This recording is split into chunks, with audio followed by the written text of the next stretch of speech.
Excellent. So we're going to go ahead and get started. Welcome and good evening, everyone. Happy Friday. It's been a long week for most of us. My name is Claire Muñoz, and I'm the Charles N. Mathewson Senior Director of Education here at the Nevada Museum of Art. I'm joined tonight by my co-host Craig Rosen, Director of the Nevada STEM Networks and Administrator for Desert Research Institute's Office of Education, Community Engagement, and Professional Development. Tonight, we are also joined by multimedia artist and composer Paul D. Miller, aka DJ Spooky. Before we get started, we wanted to take a moment to acknowledge our sponsors.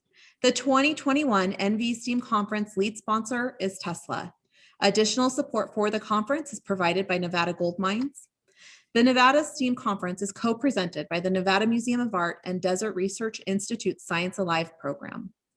The conference is supported by the Nevada Department of Education, the Nevada Governor's Office of Science, Innovation, and Technology, the Nevada STEM Advisory Council, and the NV STEAM Subcommittee. For all of our Nevada educators joining us tonight, thank you for being here. If you're seeking continuing education hours, please know that we will be tracking your participation across the conference. Your total hours will be based on the sessions you attend live. Continuing education certificates will be issued by DRI and will be emailed approximately 4 weeks from the conference closing. The museum's also pleased to offer free annual membership to active Nevada K-12 teachers. We'll drop that link into the chat, and educator memberships are sponsored by Clark Sullivan Construction, Martin Iron Works, RHP Mechanical Systems, and Stitzer Drywall. For those of you who joined us Wednesday night, welcome back. For those of us joining us for the first time tonight, we're thrilled you are here. And now we have just a little basic housekeeping. So first, please note that we are recording tonight's session. So you may choose to have your camera on or off. If you want to be a celebrity, keep it on. Next, I would like to remind you, please, to keep your mic muted during the presentation. You're encouraged to use the chat to engage with the community or with one another. We will also be using Slido to manage questions. The link to Slido will be shared in the chat throughout the evening, and we will be monitoring the site throughout the event. You can add questions yourself or like questions others pose to help boost them up. At the end of the presentation, we'll begin asking questions from this app and engage in dialogue. Tonight, we have what we hope will be an inspiring evening planned for you. When Claire and I envisioned this conference last summer, we were anticipating being together in person at the Nevada Museum of Art, learning with and from one another, engaging in idea sharing, and enjoying a glass of wine and having a laugh or two. We're going to do our best to bring to life that which we are not able to enjoy in person. So I invite you all to settle in as we close out the work week. Imagine ourselves being together. Grab a glass of your wine, beer, or favorite beverage. Everybody hold it up. Come on now. You know you got it. Don't be shy. Unwind and enjoy what we have planned for you this evening. Let's do a big cheers. Cheers. Cheers, you guys. Thank you for being here tonight. So our program tonight is not about classroom practices, curriculum, or pedagogy, but rather an investigation of the intersections of science, math, and art. First, we'll begin with a virtual walkthrough of the museum's backdrop exhibition, which supports the themes of the 2021 NV STEAM Conference. This exhibition, titled We Belong Here, is currently on view at the museum, but only through Sunday. Each year, the Education Department and the Curatorial Department at the museum collaborate to curate an exhibition that helps to support and inspire the themes of the conference. This year, I had the distinct pleasure of working with my colleague and friend, Curatorial Director and Curator of Contemporary Art, Joanne Northrup. The exhibition, We Belong Here, is drawn from the museum's permanent collection with several key loans from contemporary artists. We Belong Here highlights the various ways that artists and scientists tackle difficult concepts to draw attention to global issues, examine extreme environments, give voices and power to marginalized members of society, and provide an access point that bridges disciplines and encourages us all to consider our roles in the future of this world and beyond. Wednesday, we introduced you to the 5 themes of the design thinking process, which includes empathize, ideate, prototype, and test. Today, we ask you to consider how the artists might use this process in their own work and in collaboration with scientists, engineers, and mathematicians to draw attention to and solve, or at least to consider, creative solutions to real-world problems. While we hope to take you through this exhibition in person, we're optimistic that this virtual experience will make the work accessible to those who cannot visit the museum. And if you are in Reno and able to come by, please do. Before we begin, we'd like to thank Joanne Northrup for her curation and narration, Tweaking Reality Studios for the production, and my colleagues here at the museum, Christian Davies, Amanda Horn, and Amanda Tennant, for their work behind the scenes to support tonight's program. After this walkthrough, I'll introduce you to our esteemed guest, artist, composer, DJ Spooky, aka Paul Miller, and we will have the opportunity to hear about his ice music project and other interactions across the disciplines. With that, we're thrilled to introduce this exhibition to you. And Christian, if you don't mind, we're going to go ahead and mute everybody and play. Extreme environments, from the Arctic Circle to outer space, have long provoked curiosity and wonder.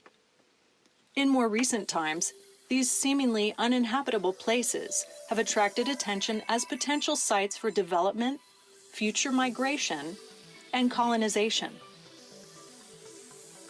With the growing reality of climate change, more environments are now becoming extreme. Changing weather patterns increasingly impact the daily lives of many people.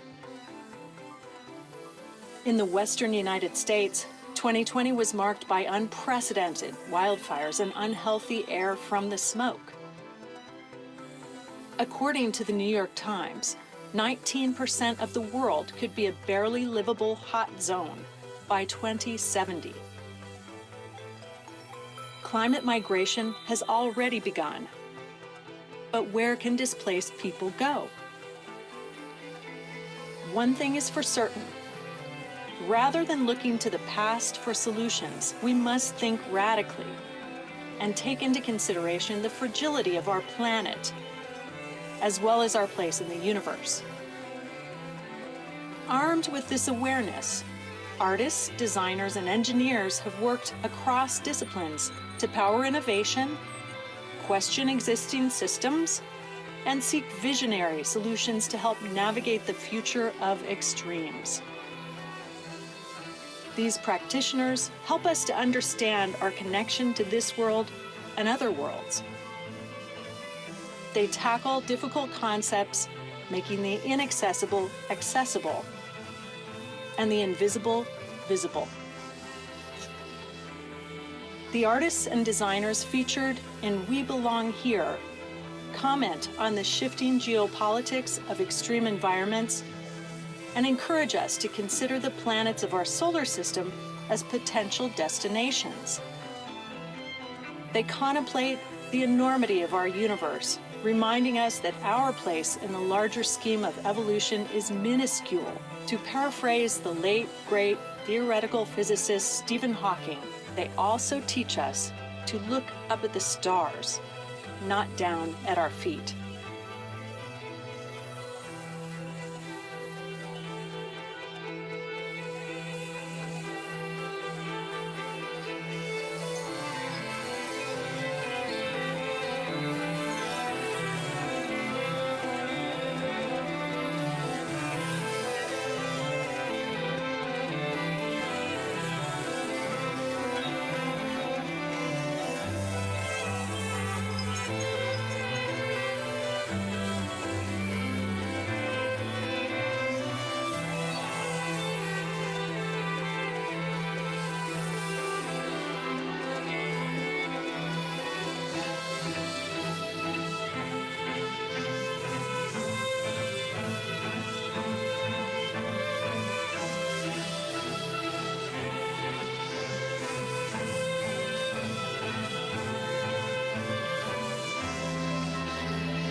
Excellent. I hope that came across to everybody's computers okay. I hope you enjoyed the preview of the exhibition We Belong Here. I'm incredibly grateful for the opportunity to share the screen here tonight with Paul D. Miller. Paul's work is part of the Nevada Museum of Art's archive collection and is currently on view at the museum. In 2012, we presented a solo exhibition of Paul's work and invited him to perform live at the museum with a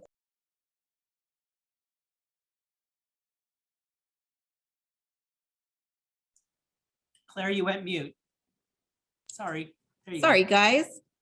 Did you hear me start thinking? Okay.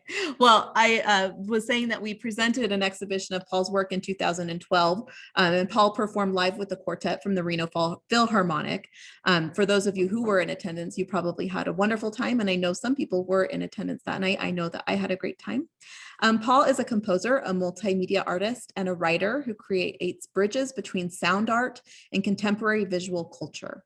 The work we will examine with him tonight uses music, photographs, data visualizations, and film stills to archive his journey to the Arctic and Antarctic and to draw attention to climate change and our impact on the Earth's polar regions. These extreme environments serve as an entry point for contemplating humanity's relationship with the natural world. This body of work includes a book titled The Book of Ice and compositions from Arctic rhythms. These two aspects of Paul's project combine history, science, art, and writing in an ongoing investigation.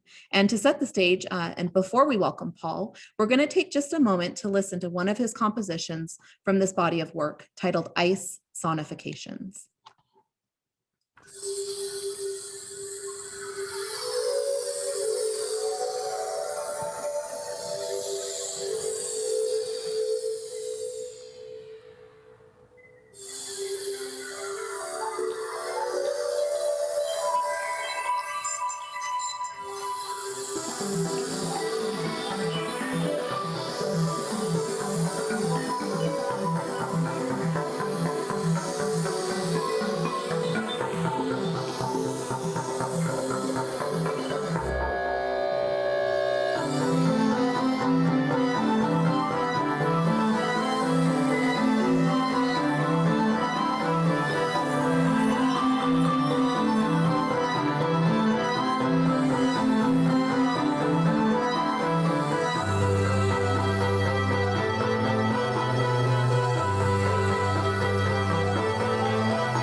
Well, we are all certainly accustomed to these kinds of experiences in person, and I hope it translated okay over the computer. Paul, I'd love to invite you to unmute, and I see you on camera now, which is great. Can you talk to us a little bit about this project, the music, and how you are engaging with the environment to produce this kind of work? Yeah, first and foremost, it's an absolute pleasure to meet everybody, and I hope you can hear me okay. Just, let me know if there's any issues. I can throw some headphones on or something. Sometimes I'm in my kitchen area, and sometimes the refrigerator. You never know. Oh, you're all good over here for me. Okay, cool. And the fun part about what you guys were just doing and the way that I was hearing it was just kind of like, okay, there's so much to unpack. Here we are in 2021, and with the Biden administration coming in, one of his top priorities is to focus on climate. And that's been just a deeply heartwarming situation to see. And I'm really happy that we have a moment of reflection as we are in this precipice of climate change. So Claire asked me to kind of riff on some of the materials that I've been thinking about. And the song you guys were just hearing is kind of based on one of my favorite scientist artists, Johannes Kepler. And one day he was on his way home in 1611, and he saw a snowflake land on his sleeve. And the geometry and the precision of the notion of nature and math kind of blew his mind. And he went home and wrote an essay, which I will show you shortly. The good part about that kind of music is you can think of it as a conceptual sort of reflection. And so much of our time is bombarded with like multimedia, social media, you name it. I really think of music as a place of creating, kind of a point of reflection. It's really important to me to get people to think about the way our times have, for lack of a better word, kind of been put into the pressure zone of kind of a forced evolution. The pandemic, you name it, has made us rethink social space. And these are issues that I think you'll be, hearing about throughout the evening when I talk about my work. So, Claire, hopefully that was enough of a preface, and I can go further into detail if you like. Oh, that was a great introduction. I know you were going to maybe share some images, but perhaps you could tell us a little bit about what brought you to the Arctic. Okay, so where to begin? All right, let's put it from the viewpoint of the Arctic as this notion of true north. And the fun part about African American culture and the North, which of course amusing enough, the Biden administration, by the way, again, they're going to be putting Harriet Tubman on the $20 bill. So, making sure we have fair, equal representation in money. Hopefully it won't be because a woman is getting less money than, the $20 bill will be worth $18.99 or something like that, So the fun part about this moment I think that there's some deep crisis going on, but not only with climate and the way that human beings are, no question, we are agents of climate change, but amongst the way that the arts can give people a better sense of what is possible. And the Arctic Circle, amusingly and strangely enough, was initially mostly engaged with a gentleman by the name of Matthew Henson, who you probably saw briefly in the gallery exhibition when you guys were moving through. Matthew Henson was an African American who essentially set the tone for exploring, and he was working with Admiral Perry, who was a white guy, and the white guy got the credit. So the African American, even though he had become friends with the Eskimo, and even though he had learned the language of the Eskimo and been able to kind of navigate the terrain because he was using indigenous techniques, he was not credited. If you're a woman or an African American, I'm sure we can all kind of think of the process of logic that was in play there. So from my point of view, it's now time for the remix. And if you think about Matthew Henson and the Arctic Circle, he was looking at a secondary echo of what it meant to be in the North, and that is free. In African American culture, going north and following the North Star was a way of escaping the bondage of slavery. And the twisted and strange thing about our time is that the North is melting at a place of kind of powerful just total acceleration. Something that would have taken hundreds of thousands or millions of years is now occurring in at the pace of years, if not decades. And in fact, one could argue the devastation is more accelerated than we have been able to acknowledge. So let me just show you a couple quick photographs here.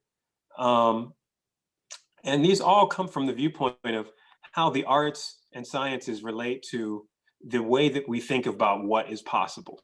So I just wanted to, amusingly and strangely enough, the Battle of Capitol Hill that just happened on January 6th really began this year in a serious meditation on the power of democracy. And to me, at least, democracy is one of those things that really takes hold of your imagination if you are thinking about exploring, if you are thinking about being someone who is reflecting on the potentialities of our time. So with that said and done, let me just jump in and I will show you what I'm talking about, because hopefully you guys got a chance to check some of the music. That music was based on a couple of things that I'm going to show you. All right, so here we go. All right, the Arctic Circle has a population of millions, whereas if you compare it to the Antarctic, and I'm going to dig into that etymology in a second, the Antarctic is geek heaven. There's only a couple of thousand people, about 3,000 or 4,000 people at any given time. So the geopolitical issues determining that blue circle that you hopefully are seeing on your screen really are about post-colonial aesthetics. Greenland is a colony of Denmark. Russia, one could argue, and the United States through the state of Alaska. Canada was one of the world's largest countries, but has a tiny population. In fact, the metropolitan area of New York has about 23 million, and the entire country of Canada has about 25 million, give or take. So once this circle is melted, you're thinking about the geographic North Pole versus the geomagnetic North Pole. And what Matthew Henson did was kind of bring the heat, so to speak, not the hip hop style heat, not necessarily the climate heat, to how people thought about navigating that remote area. Now, the ancient Greeks named the Arctic because there's a constellation that they would navigate by, which is Arcturus, and they called it the constellation of the Bear. And if you look at the night sky, you can easily see how that would help you navigate if you were in ancient Greek times. But they never went there. And also, they named Antarctica, Antarctos, meaning opposite of the bear. So if you needed to go north, you look to that North Star, the Arcturus circle, the North Star kind of pattern. And if you needed to go south, you went Antarctic, opposite of the bear. So the eerie thing about this is that there was already a mythopoetic sensibility in the way the ancient Greeks named the Arctic Circle. And I love the fact that we call an entire region of the planet a circle. There's a sensibility of, if you look at that way that, the North Pole, the geologic North Pole, it looks like it's the center of a record. And you can actually think of this as, longitude, latitude, flattened onto vinyl.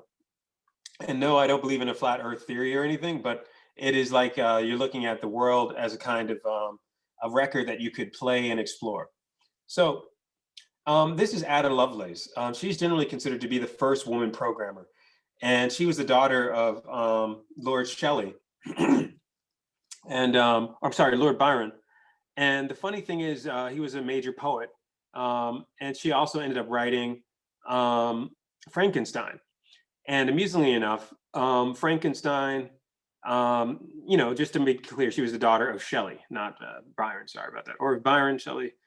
Ah, Jesus. There's also so many, she basically was, kind of a viewpoint of like the way Frankenstein, the novel, ends in the North Pole. This creature that is made of fragments chases the protagonist across the ice. And if anybody knows the modern notion of horror or the modern notion of, films like Get Out, which is a brilliant film by, Jordan Peele. It was brilliant. If you haven't seen it, it's amazing. Or for that matter, Boots Riley's film, Sorry to Bother You. There's this new genre of black horror that's been wildly popular. Say, for example, The Watchmen, Lovecraft, all these kinds of movies that are about this existential notion of blackness to the world around you. But these are all sort of fever dreams of where your identity is tied to this sort of dream narrative. And you can even look at the Matrix with, I'm sure some of you might be millennials there, but there was some, time before social media in 1999 when the Matrix came out. One of the main characters was called Morpheus, and he was an African American, and the Oracle was a mixed race woman, and it was really a parable of racial and digital kind of aesthetics. So to me, at least, going to the North Pole and looking at Matthew Hinson's work, there's kind of this eerie sensibility of, if you triangulate between Harriet Tubman and Matthew Hinson, of the hidden dimension of the North as a place of freedom. And even if you look at the film Blade Runner, which is one of my all-time favorite films, the replicants were kind of, recombinant creatures, much like Frankenstein. They were animated. There's a famous scene in the movie where the main character goes to this one area where they make human body parts from computer bioprinting. And the guy's like, hey, I made your eyes. I remember what model you are, and if you haven't seen Blade Runner, you got to see Blade Runner. It's just an absolute classic. So these kind of issues about the human at the edge of the post-human, Frankenstein, Mary Shelley, but in her hobby, she also was, Ada Lovelace as, kind of like a remix mashup for me, at least. So Ada Lovelace, Mary Shelley, these are two people who are, for me at least, a synthesis, a kind of a mashup. And I'm going to pun on that. Ada Lovelace wrote software, Mary Shelley wrote books, just a clarification. But if you do a remix, you get that kind of DJ sensibility. And you can think of this as a riff between the literature of the possible, which is Frankenstein, which is science fiction, versus the literature of code, which is, she never really got full credit for writing software, which is pretty wild. Okay, so this is some of my graphic design. I always do a bit of sensibility about politics and the way politics is affected by how people can reimagine what is possible. You'd be surprised in our era, as we saw with the Battle of Capitol Hill on January 6, 2021, if people have bad information, they make poor decisions. And it was really powerful because I grew up near that area. I don't know if you guys know Washington, D.C. I grew up near DuPont Circle. And just a couple, down the road, the White House, 16th Street, and Pennsylvania, and you go a couple blocks over, and you got the Capitol, and all these people were rioting and going crazy, and that was the first time that building had been breached since 1812.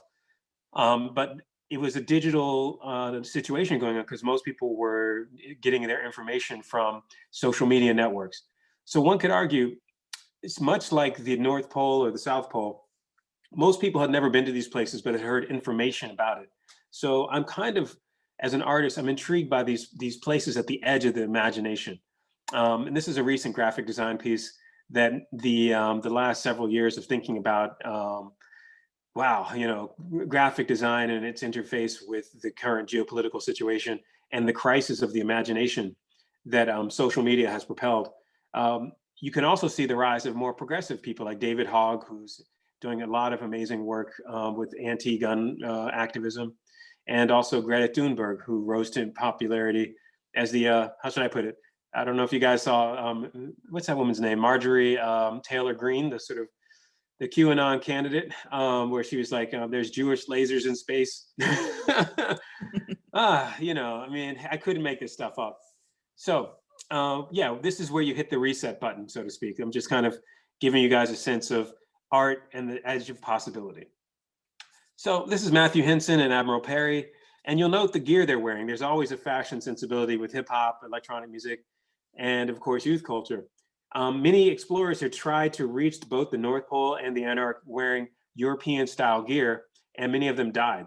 So Matthew Hinson became friends with the Inuit and learned their traditions and allowed that style of clothing to get rid of the European style of clothing, which didn't work that well in the North.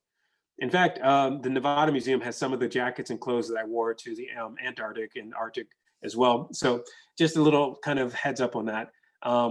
These kinds of jackets are now still very popular in hip hop. If you walk through New York, you'll see a lot of people wearing hoodies with these kind of furry collars and stuff like that.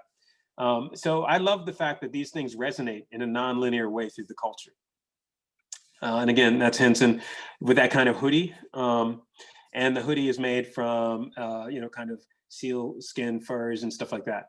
And it's fascinating because at the same time that fashion and design allowed human beings to achieve these remote, impossible goals, they also were reinforced by the racial politics of that time, which gave the credit, including all of the navigation charts and stuff like that, to Perry. Meanwhile, Henson had done all the ground work and heavy lifting, and in fact got a lot of the navigation from the indigenous people.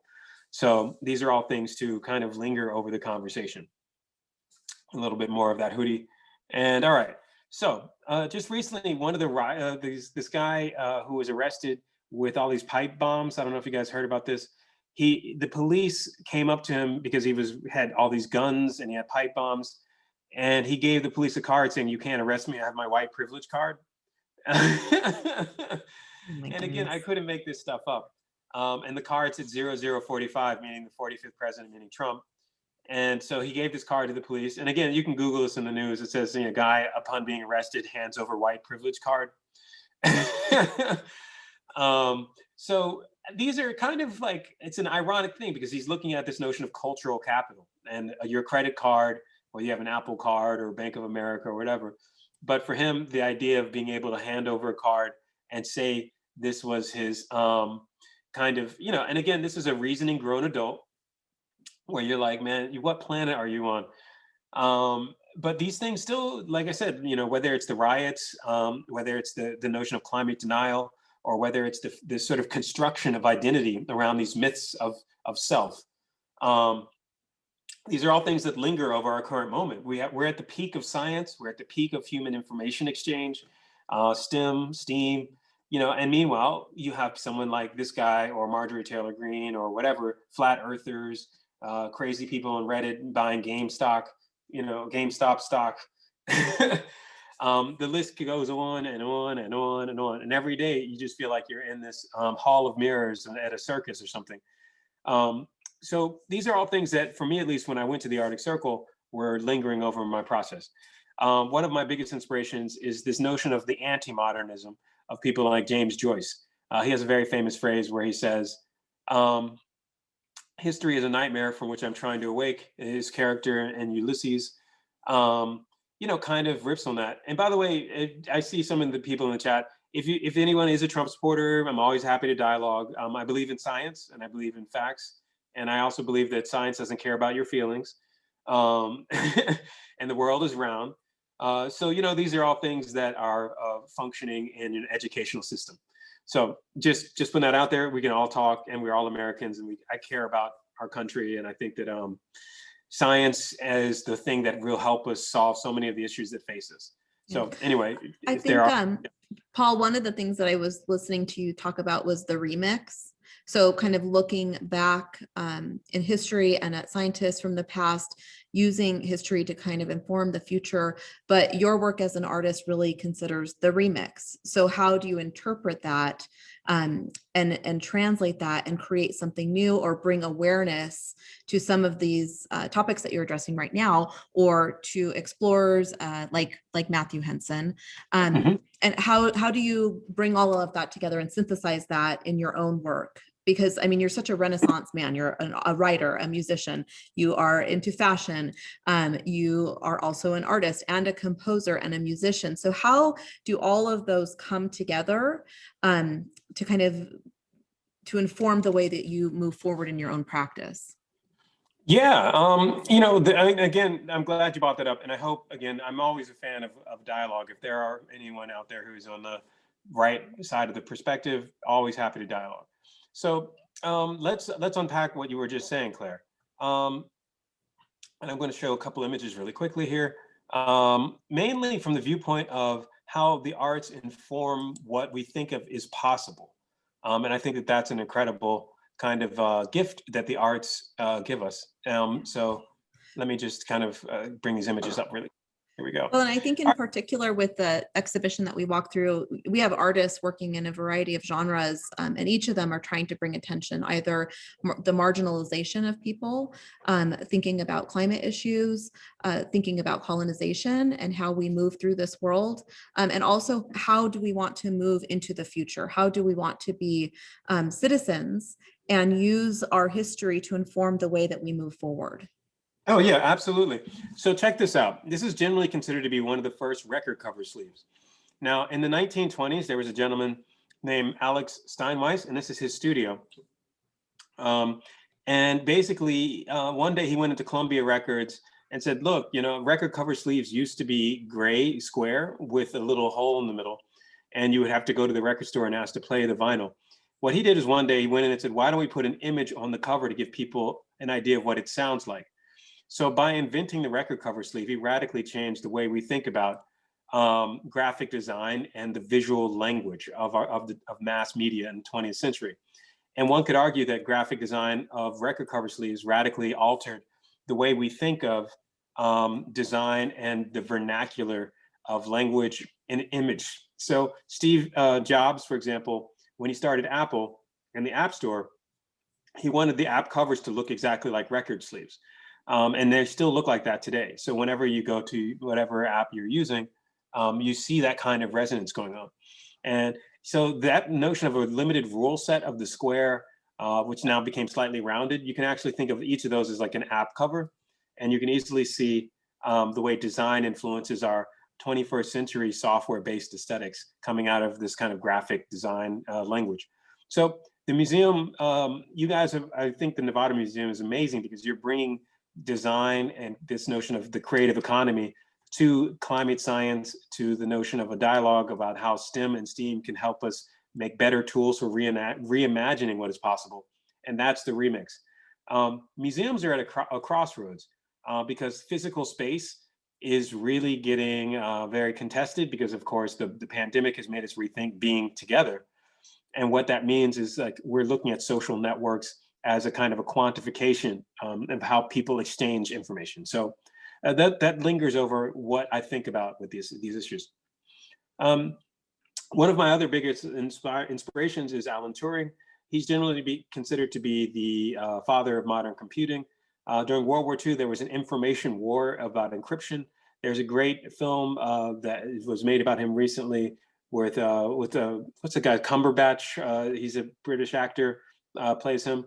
Given our time constraints, I could do the whole talk just on him, but basically brilliant mind. And when you think about remixing a mashup, basically that notion of taking code and its collision with culture. Someone wrote in the chat, Benedict Cumberbatch. Yeah, so Benedict Cumberbatch plays him. And he committed suicide because he was harassed and hounded because he was gay.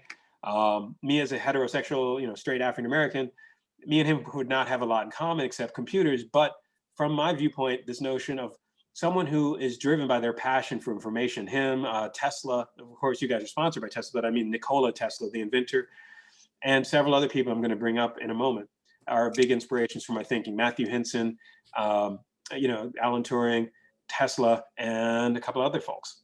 So what you guys were hearing was based on an album I made in Antarctica. It's an open source album.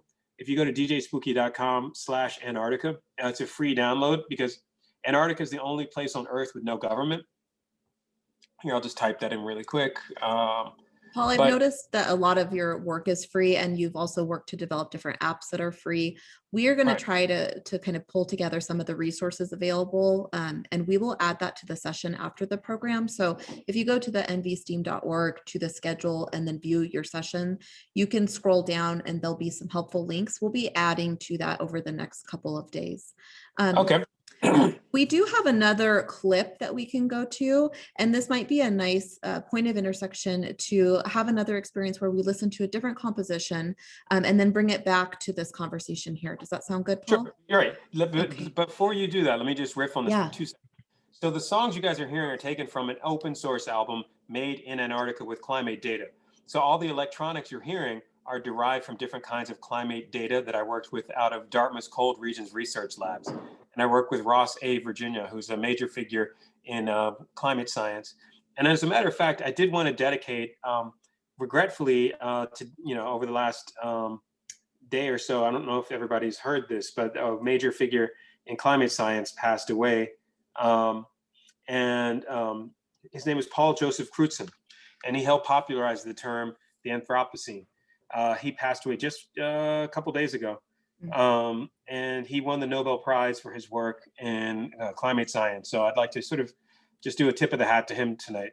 So, but back to the album.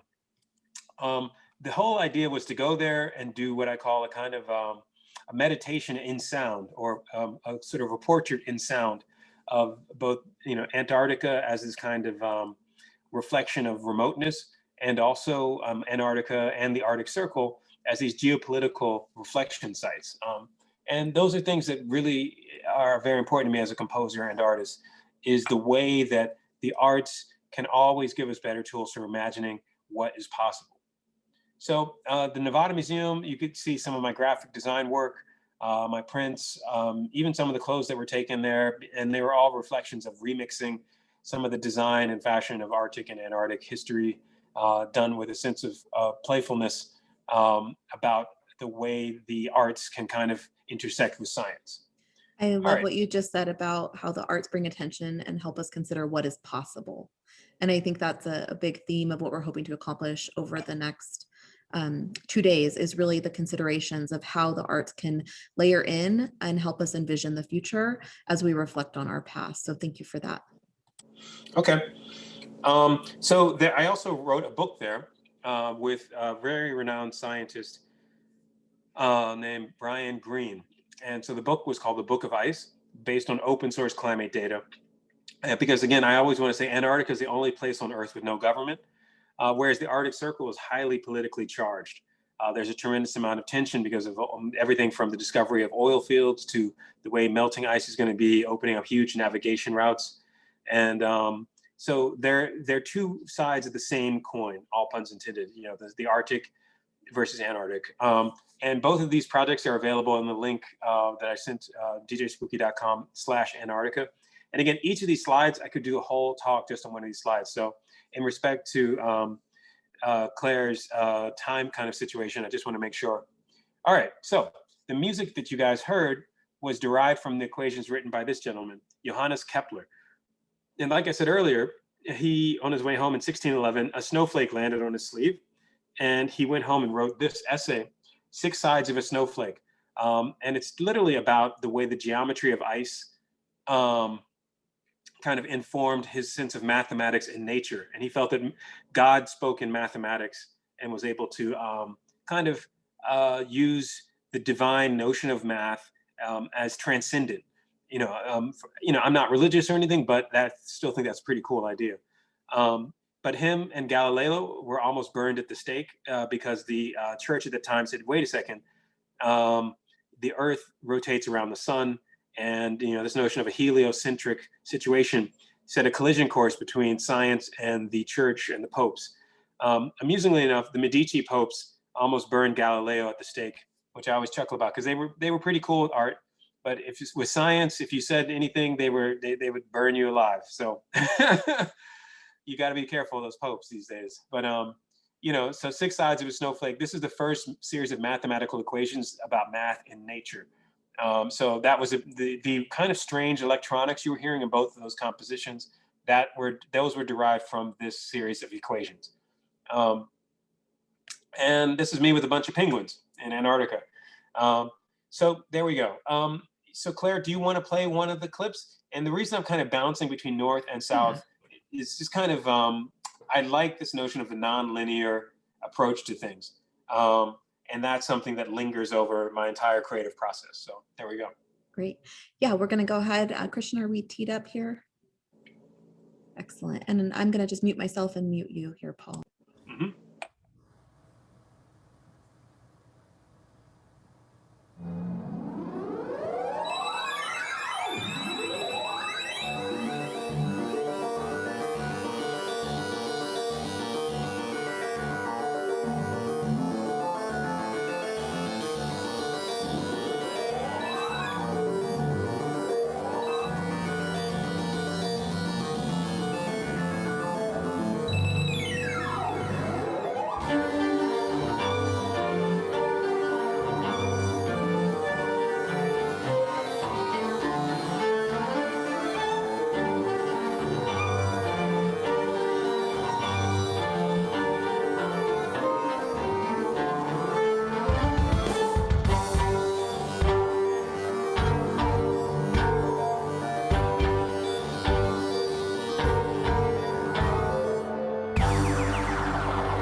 That was beautiful. Thank you. Paul, when you wrote these compositions, especially this one, which was titled Check Your Math. Let me turn my video. Check Your Math. You were using software to generate kind of a mathematical sound pattern. So we're really, what you're helping us do is hear and visualize this, the mathematical equivalent to ice is what I read. Can you talk to us a little bit about how you use math in your compositions? Sure. You got to remember, music is math. And every time you hear a ratio or a tuning system or a music key, it's just a ratio between two different note patterns. So when I say note, like if I just say, you know, A or D, I don't know if anybody out there is into, you know, that kind of thing. Basically, the ancient Greeks gave us our tuning systems. And again, the reason, amusing enough, as an African-American having to keep referring to ancient Greece, it's kind of because we've inherited the legacy of the British hymns that African Americans had to repurpose because we weren't allowed to sing our own music or play our own rhythms. Because during the slave experience, if you played an African polyrhythm, they would literally sometimes cut your hands off, or they would beat you or do stuff. So in slave culture, the first mashups was they appropriated the British hymns so that the slave owners wouldn't punish you. So gospel music was already a mashup. And it was taking polyrhythms and polyphony and making, so if you ever see any gospel or any kind of stuff, it's kind of like layers and layers of different, both joy, celebration, pain, calling out, you know, all sorts of stuff. And I'm intrigued with the evolution of that into jazz, into hip hop, blues, you name it. So 21st century music has inherited these kinds of paradoxical legacies. But it's still mostly digital. And when you say digital, it's generally a 4/4 tempo, 1, 2, 3, 4. You know, that's hip hop, techno, dubstep, which is pretty easy to quantify. But then also most contemporary electronic music is in minor chord, for example, which some people would say Aeolian, Lydian, Phrygian. I don't know if everybody's into music theory, you know, but that's a different rabbit hole. Yeah. I see someone, Tina Sloan said Fibonacci. Yep. Mm-hmm. Fibonacci actually brought Arabic numerals to the West. So I always chuckle about the fact that there was a lunatic, white supremacist congressman who said, "What do people of color ever contribute to the West?" I'm like, numbers, you know, like, like, you know, but I don't think this guy was doing too much math. You know, it's not amusingly enough. So. Whenever you look at 1, 2, all those are actually Arabic, and then the Arabs appropriated them from the Hindus. So if anybody knows about the history of mathematics, there's famous moment. In fact, let me just show you this really quickly. I've been enjoying showing you some of these photos. You guys are getting a little tour of my hard drive here. So thanks for sharing. This is the black privilege card instead of. While you're pulling that up, I just wanted to mention, and I dropped this in the chat here, those were excerpts from a YouTube video that was a National Geographic production. It's about a 17 or 20-minute production. It's pretty easy to find by searching National Geographic Paul Miller. I'll drop that link in one more time for you, but that is an accessible resource. We'll go ahead and add it to this session onto helpful links at the end, or over the next day, I should say. And then Paul, were you able to pull that up? Yeah, and just hang tight 1 second. Amusingly enough, there was a couple of slides I had wanted to show you, and then I was like, wait a second, let me show you one other thing. And we'll take a quick look at those. And then in about 3 or 4 more minutes, we're going to transition over to the questions. We're getting quite a few questions coming through on Slido platform. If either, Craig, if you could drop in that Slido link one more time to the chat, that'd be great. There it is. And we're going to use that to promote questions that people want us to answer. So we have a lot in there. We might not get to them all, but we'll spend a couple more minutes with you here, Paul, and then transition over. Okay, so the funny photograph that I wanted to show you guys is, I'm going to do 5 slides to build up to it. All right, so this is a currency. It's from an island called Yap in the middle of the South Pacific. And this is what they call a Neolithic currency. And amusingly enough, this ties to everything I was talking about, and here's why. People build this notion of what you call cultural capital. And climate change is going to be devastating, not just along economic lines, but the people who will be hit the most, impacted the most, are people of color in mostly the southern and other parts of the world, not the developed world. We're seeing the same thing happening with what people are now calling vaccine nationalism, where all the rich countries are buying up the vaccines, and then the poor countries are not going to have the vaccine, but the actual devastation will come because there's far more quote unquote poor people. So this stone was a kind of a wild situation, because say, for example, if I had a sheep and you wanted to buy the sheep, you'd have to have like 15 people come over with this one stone. And then you'd bring the stone and say, okay, this is payment for like your sheep, and here's one of the stone, the currency. And there's a very famous, this is what you call a Neolithic currency.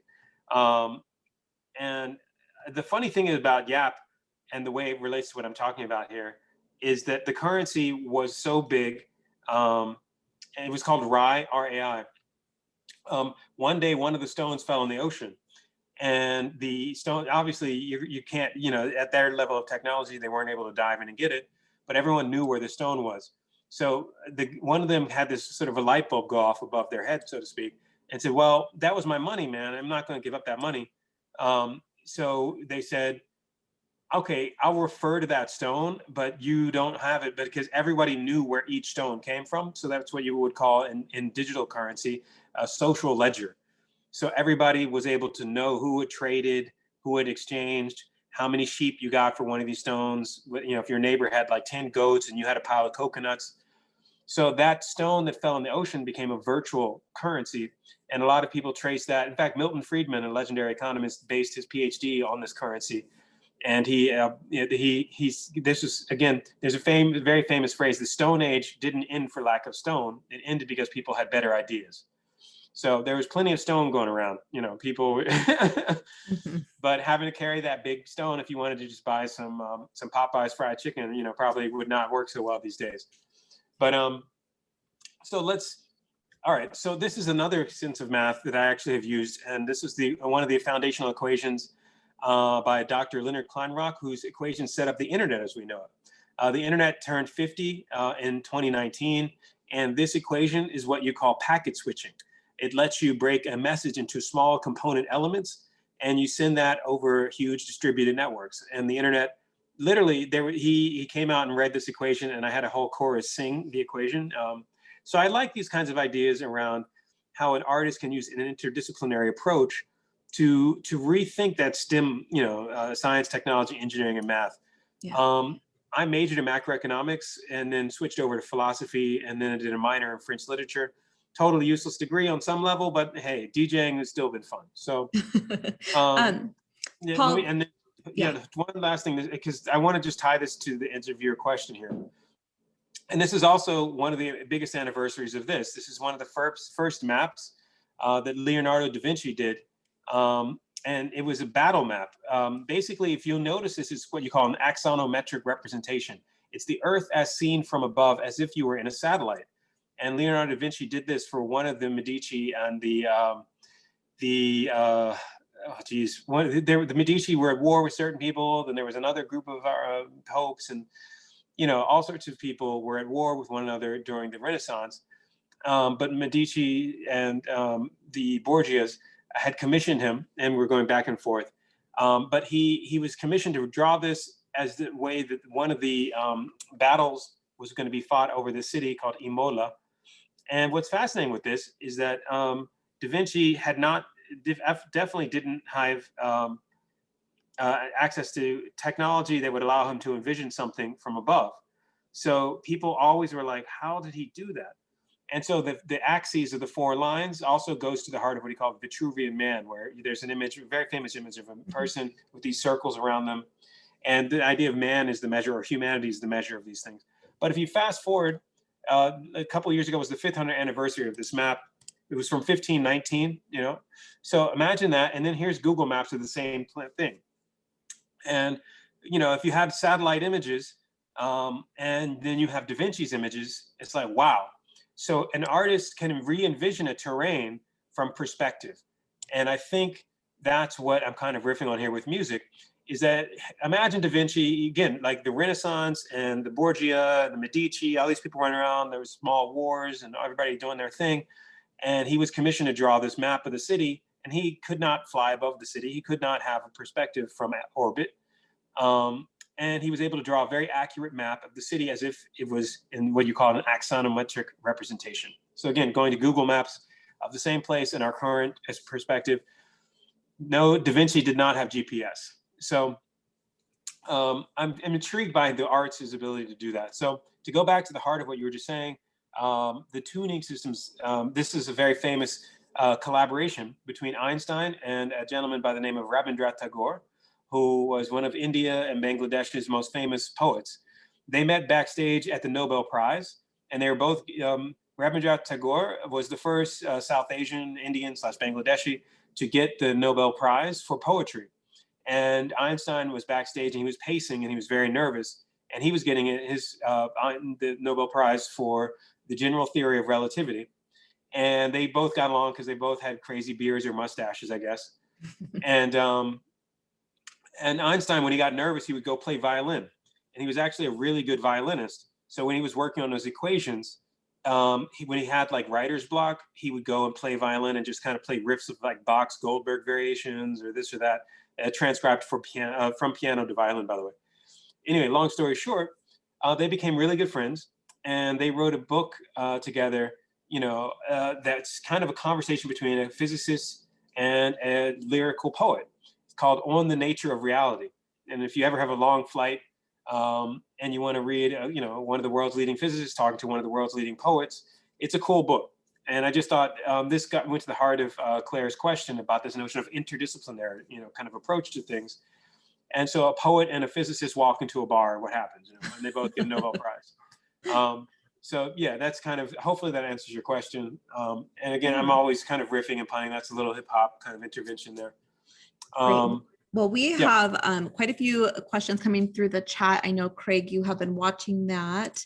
I wanted to just, while Craig is pulling that up, there was a really beautiful comment coming through the chat from Anexi, who was commenting on the music piece that we just listened to. And she said, I feel a deep connection to nature as I watch this, wind to breath, water to blood and veins, cold to the chills we feel when we are ill. The rhythm of nature, water dripping, animal sounds, wind hitting the trees, to our heartbeat, using the arts to awaken all the senses, opens our mind to better understand on a deeper level. And I just wanted to say I appreciate those words, and it's a pretty poetic observation. So wanted to call that out. Thank you for that. Craig, I know you're watching the chat, and I know we've had a lot of questions come through. Fast and furious, lots of questions, DJ Spooky. You've inspired so many people here tonight. And we've had questions rise to the top. So I'm going to go with the most popular question for you right now. And the question is, what are some of the best ways to integrate music into STEM lessons? Okay, again, I always want to preface everything by saying I'm kind of an interdisciplinary artist, and that's just the way my brain kind of goes. So I'm sure you've been saying I've been drawing riffs between Einstein and an Indian poet, or going to the origin of Neolithic currency, talking, Milton Friedman's PhD, or Johannes Kepler's equations. I read a lot, and I just think that the best way to integrate the sciences and the arts is to make it fun. And the fun factor is a really important and critical dimension of our time. I mean, I want to show, and again, this always goes back to how we can kind of rethink the playfulness that's built into everyday life. And this is a famous phrase taken from a couple different neuroscience things about learning. So scientists have discovered that it takes approximately 400 repetitions to create a new synapse in the brain, unless it is done in play, in which case it takes usually around 10 to 20 repetitions. So you learn more from play than when somebody's beating you over the head saying, memorize this or do this, So playfulness is better for learning generally. And in fact, there's a lot of neuroscience that shows that. I know a lot of people on this call who will agree with that. Yeah, so if you make it playful, and you will get much more of a response. And when I say playful, play can be serious. I mean, I play Dungeons and Dragons, man. If somebody took my currency, my gold coins, or if the dragon came at you, you had to calculate hit points and all this stuff. I don't know if anybody else played D&D. I'm a child of the 80s and 90s. Dungeons and Dragons was, I was, black nerd kind of situation. But I think play is one of the most important aspects of how science can be made, because kids love learning. There's no question. If you put cool stuff in front of them, they're just going to start digging in. So hopefully, I'm not an expert on that, but I just think that play is a critical part of making culture evolve. And hopefully, I think the Western model of industrialized education, where everyone's doing the exact same thing, learning the exact same thing. In fact, a lot of people argue that even IQ itself is culturally biased. The IQ does not reflect anything except the vaporware of somebody saying something, whatever, about somebody's brain. Much like, phrenology, where you would measure somebody's skull, or other crazy, stupid concepts, or or Jewish space lasers. Anybody know Marjorie Taylor Greene? The world. Yeah, I was going to say, I like hearing about play, because I think that's what the arts encourages us to do with music, with art, with performing arts. We are encouraged to play and be creative and stretch our boundaries.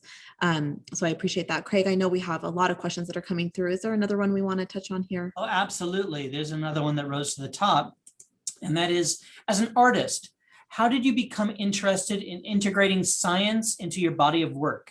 Is it an aspect of the remix? How did you transgress this boundary? I always feel it's a good thing to give sensibility around. Biography is a reflection of, so much of where, you quote unquote come from versus potentially where you are going. And at the same time, you can easily say that biology is not destiny. As an African-American, both my parents were professors. And I grew up in a household where my dad was dean of Howard University's law school, and my mom was a historian of design. So I just kind of let me show you a funny photo. This is Washington, D.C. and the near DuPont Circle in the 1970s here. Kamala Harris, by the way, studied at Howard Law School. My dad was dean of the law school. And my mom was a historian. She was one of the first Black women to popularize the Afro, which at that time was controversial, because a lot of Black women, and she's wearing an Indian dress, by the way, and she was the art critic for the Kingston Daily Gleaner in Jamaica. So we would go to Jamaica every summer. It's even like my dad's collar, I actually think is very 1970s, come to think of it. Me and him are wearing the same shirt. So I chuckle about, this looks very 70s from an African-American perspective. And the Afro at that time was controversial because Black women having quote unquote natural hair. Other Black women got mad at my mom and they said, "Oh man, you're making us look bad because your hair's all nappy." That was a thing. I don't know if you guys are, it's a very multicultural audience, but by saying nappy hair, I don't know if anybody's a Beyonce fan. There's the whole, good hair, bad hair stuff.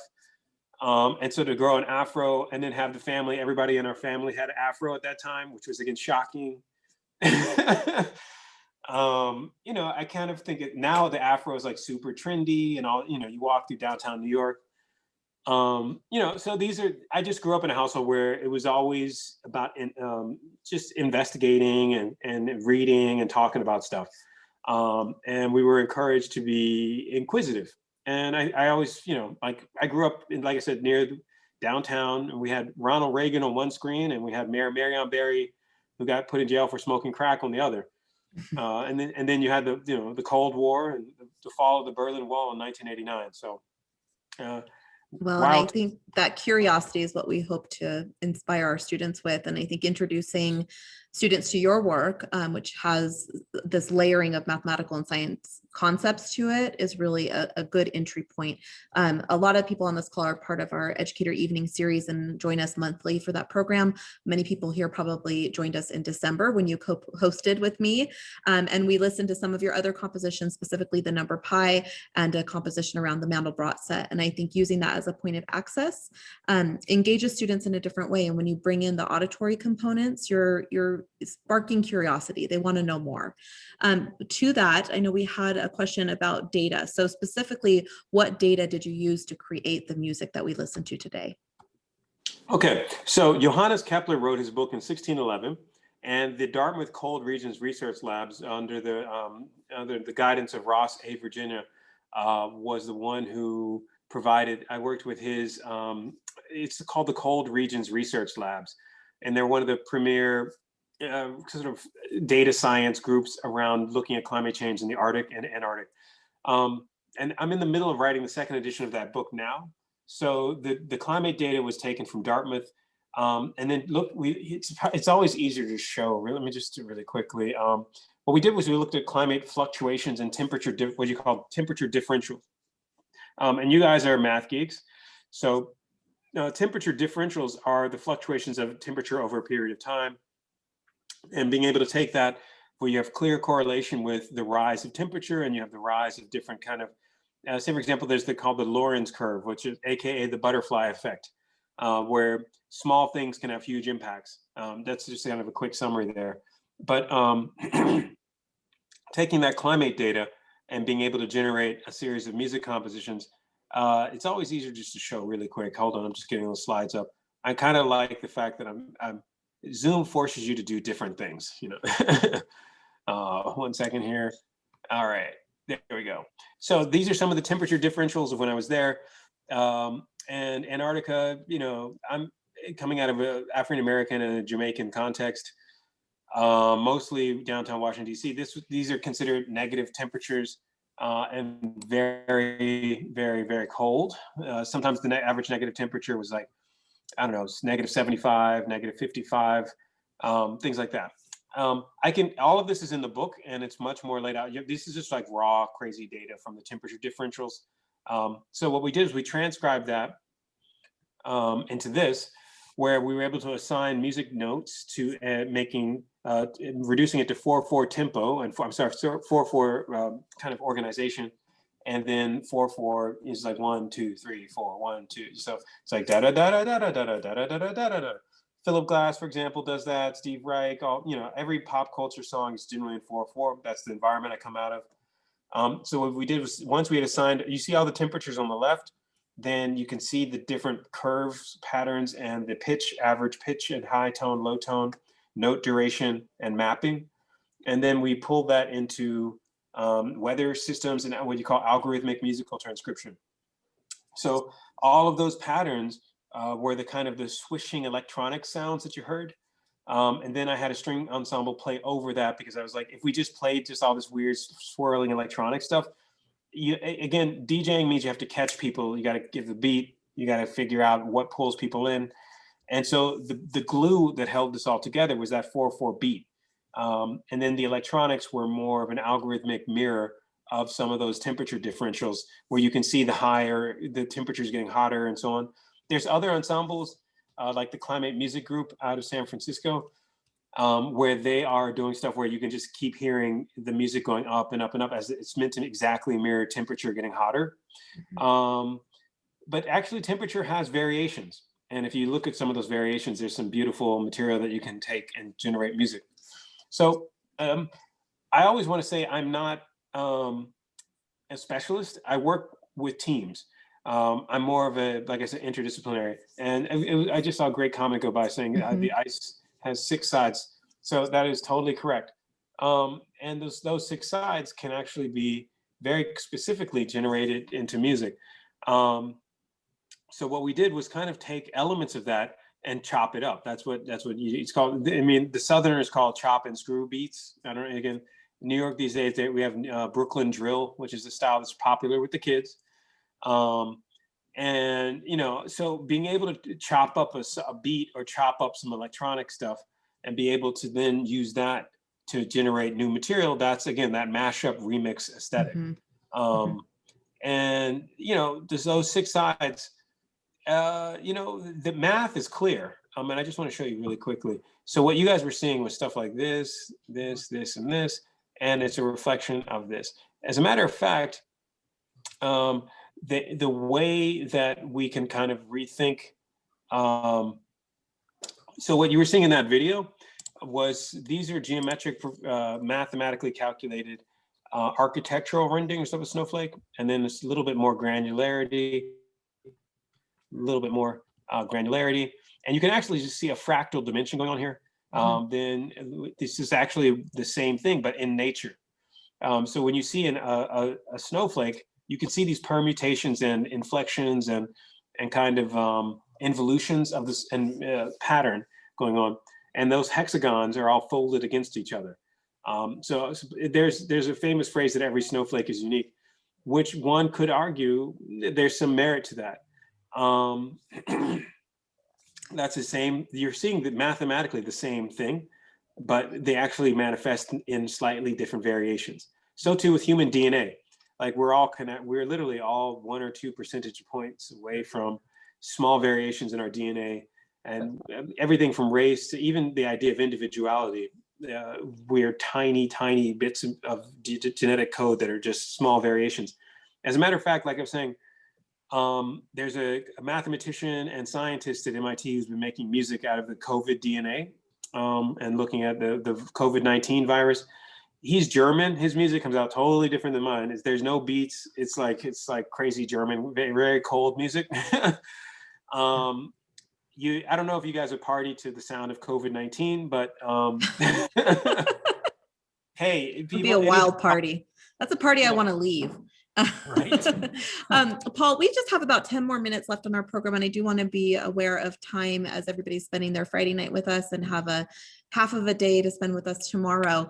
We do have a couple more questions that are populating. There's one thing that you mentioned, which is that you're interdisciplinary artists and that you work in collaboration. And I think that's something that we're really considering as we progress through the STEAM conference this weekend, is we're introducing you to artists from various disciplines that do work in collaboration. And that's what we're hoping is one of our big takeaways, is that interaction, the collaboration, the kind of creative development that goes into blending creative processes with some things that are a little bit more analytical.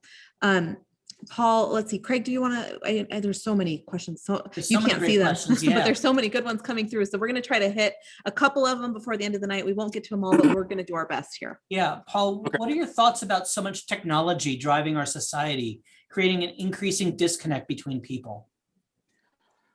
Well, I mean, okay, that's a question you should ask Mark Zuckerberg. I don't know. I mean, where to begin? I mean, wow. Personally, I was thinking of making a t-shirt saying delete social media. I mean, we're in the era of the quantified self. Every click, every, whatever the billionaires who are all, Amazon, Apple, Facebook, they've made more money during the time of pandemic than most people have made in human history. Because everyone pivoted to the digital context and everybody was using those services. And again, the math is very clear. Jeff Bezos should fund the museum, actually. Maybe you guys should chat with him. Maybe. But he's printing money at this point.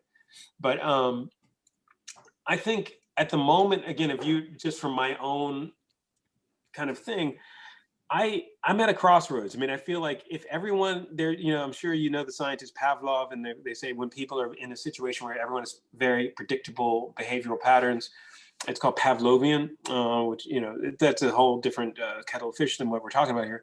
But the predictive patterns and the notion that people, where is free choice? Are we all being conditioned by this notion of, the kind of, there's a famous phrase like the notion of the self in an era of distributed and digital networks.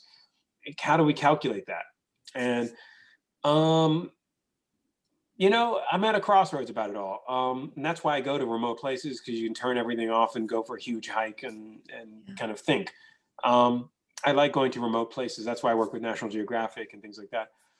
I don't know. I mean, I don't know if I have a solid answer on that. It's definitely, you saw that the Battle of Capitol Hill, that's my nickname for that.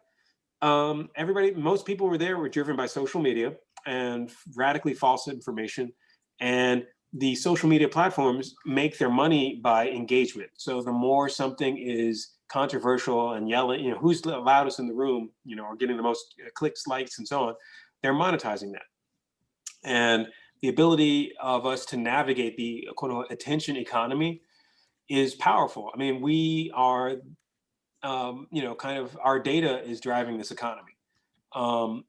And it's all math. So if you have a reasonably good approach to that and how to quantify it, you are looking at radical sources of wealth, which we've seen. I mean, So composers look at society. I mean, if you look at Beethoven, Bach, Mozart, you name it, all these guys were still having to deal with a patron and, you know, someone who had to pay the bills and make sure that they were getting some food on the table.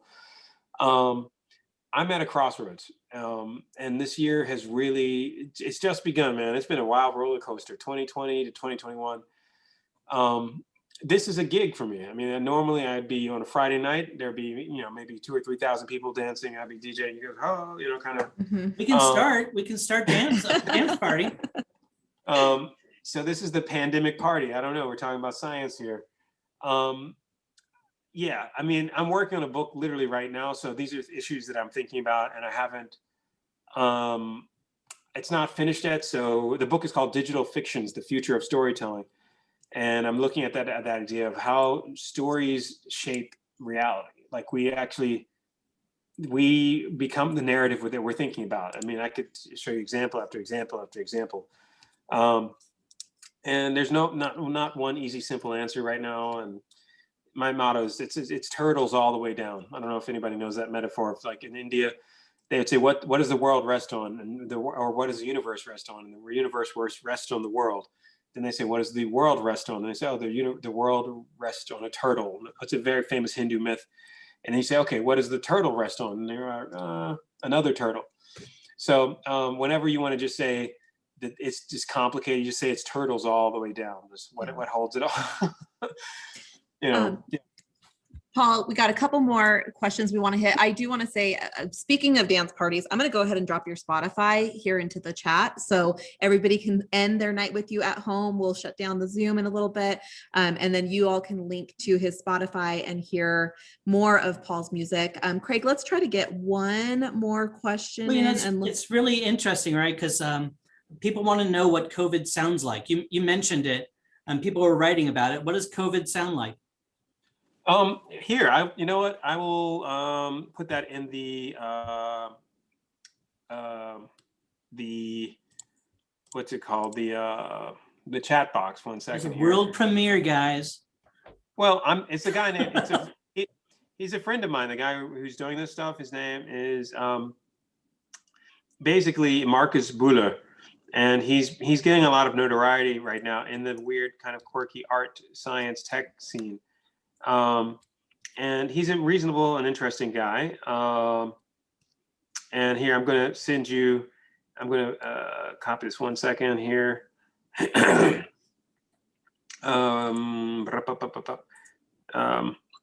going to see this come up in your window in just a second here. I'm multitasking on this. All right. So, 1 second here. It's kind of funny. This is my iPad Pro, and I have multiple devices here, so I have to call up.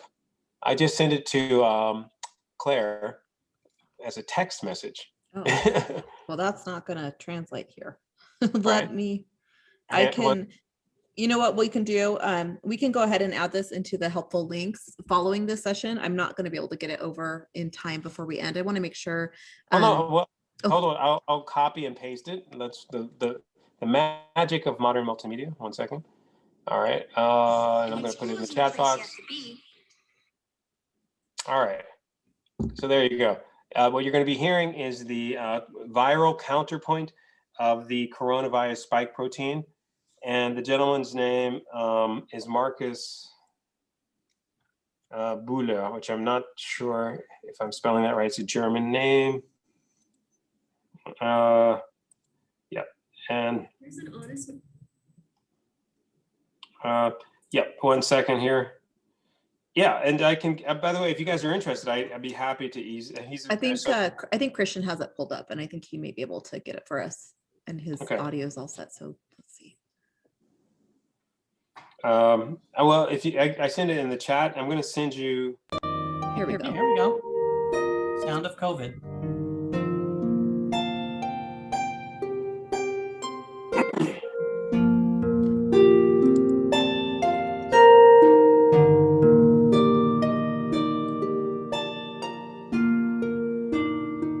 Hang tight. One.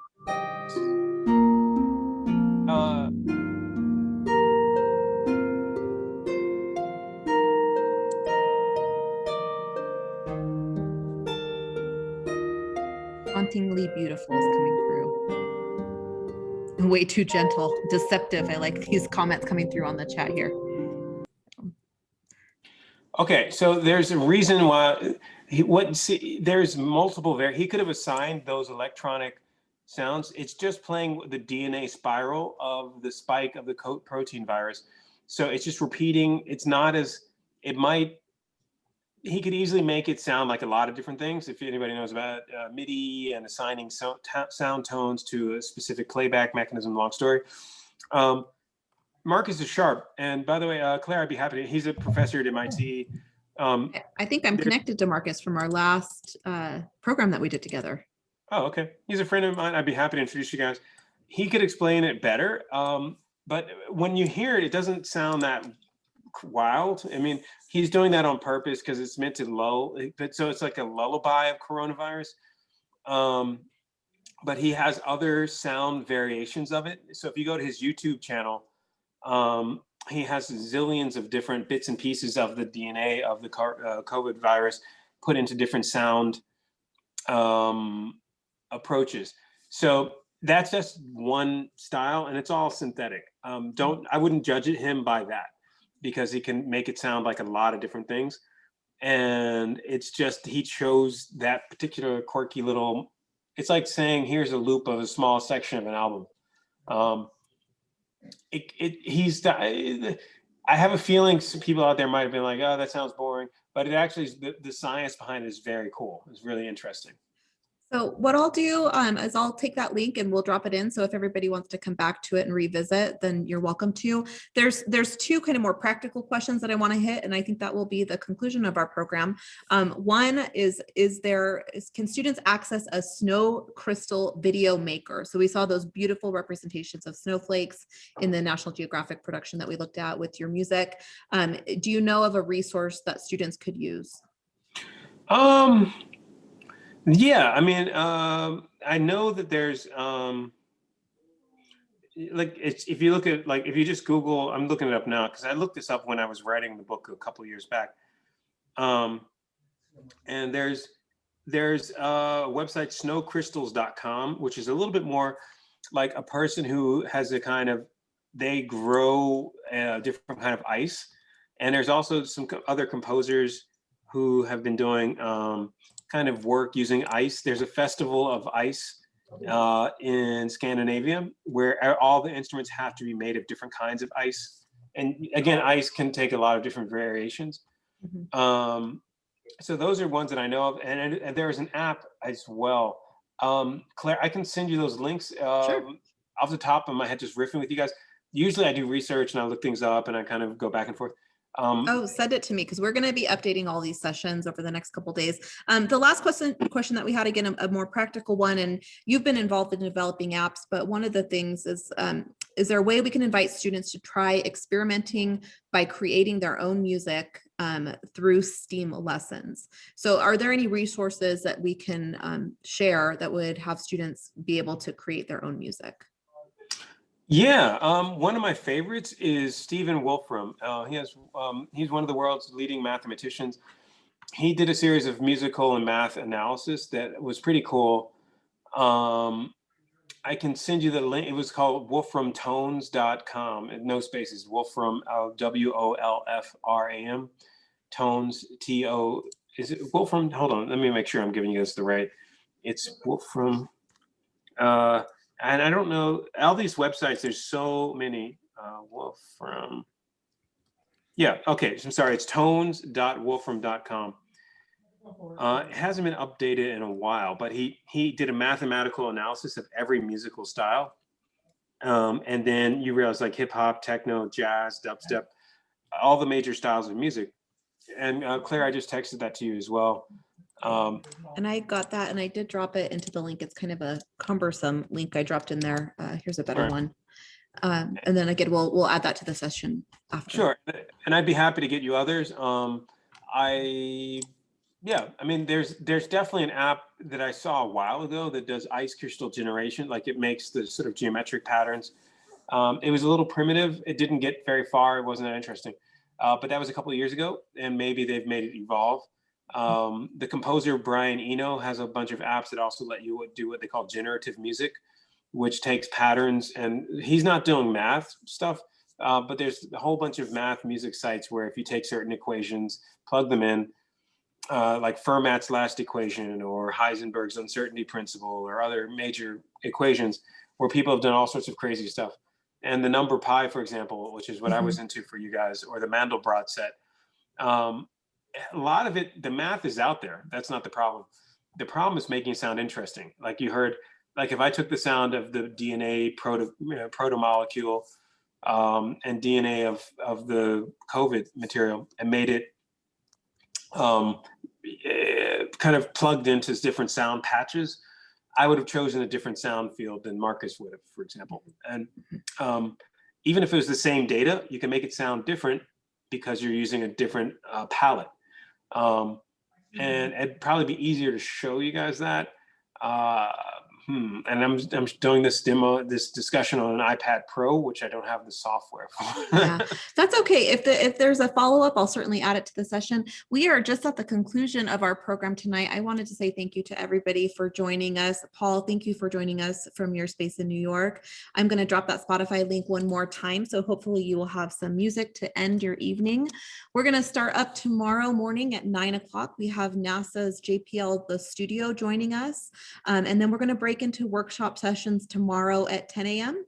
You'll have your chosen selections of workshops, and you can access that through nvsteam.org, just like you did tonight. Click on view session when time comes.